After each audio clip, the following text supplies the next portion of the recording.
Okay, how's it going, everybody? So my last video on Radiance got super long. What I'm going to do this time is I'm going to cut a series of shorter videos, and I'm going to stick to just one topic per video, and so hopefully I can stay on topic a little better, and you can just pick the ones you want to listen to. So this is going to be our overview video. Real quick, what you're looking at here is my home printed prototype.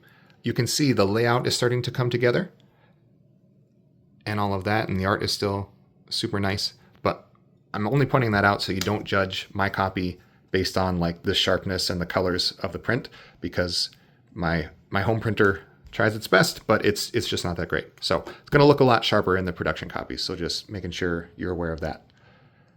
Okay, so what is Radiance? It's a solo adventure card game. It plays in about an hour and a half to 2 hours. That can vary quite a bit depending on what difficulty setting and the complexity you're trying to take on. But typically my games are about an hour and a half, pushing 2 hours sometimes. Influences. I think a good place to start to understand what this game is looking at the influences, which are mainly Lord of the Rings, the card game, and a game called Mistfall, which plays a little bit like that game, but also the other big cooperative LCGs that you might be familiar with. So there's a little bit of Marvel Champions in here. There's a little bit of Earthborn Rangers even. I was playing that while I was developing this, so some of those ideas probably crept in. And what you're doing is you're going to take your luminary, which you chose at the beginning of the game, along with your chosen profession for your luminary.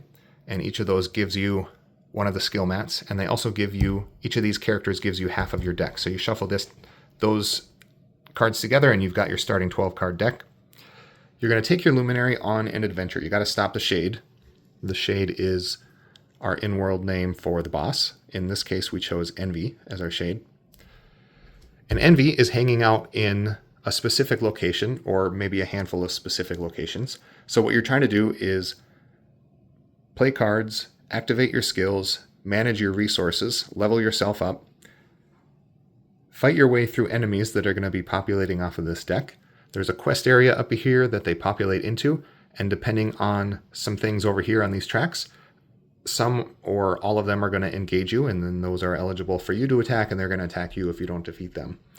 The enemies that hang out in the quest area, though, are going to try to put progress on the treachery. So one of your jobs is to generate explore points and block their progress on the treachery. The other job of those explore points is over here, and you're trying to put progress on the active location.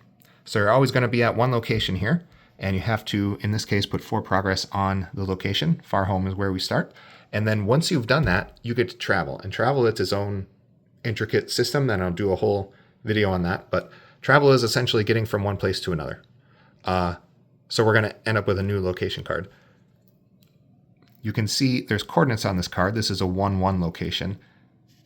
So we're in the northwest corner of this abstracted map here. If you would lay all of these cards out face up, see each of these has coordinates on it, you would end up with a 6x6 grid of cards, and you could see the entire map. But we don't have that. We have all of those locations in a shuffled deck, and so the travel system is a way for you to work your way through this deck by deferring locations, but those add to your distance, by saving beacons that you can maybe travel to later. So there's a lot to that system, but you're going to be trying to work your way typically to the southeast to find the final location that the Shade is residing in. And then if you can defeat the Shade and complete that final location, explore that final location before any one of the many lost conditions triggers, then you've won the game. Okay, I'm going to make good on my promise to keep the video short, so we're going to stop it there. And I'm going to make a bunch more of these to tell you about like all the different mechanics and even the lore and stuff. So yeah, check those out if you're interested. Thank you guys.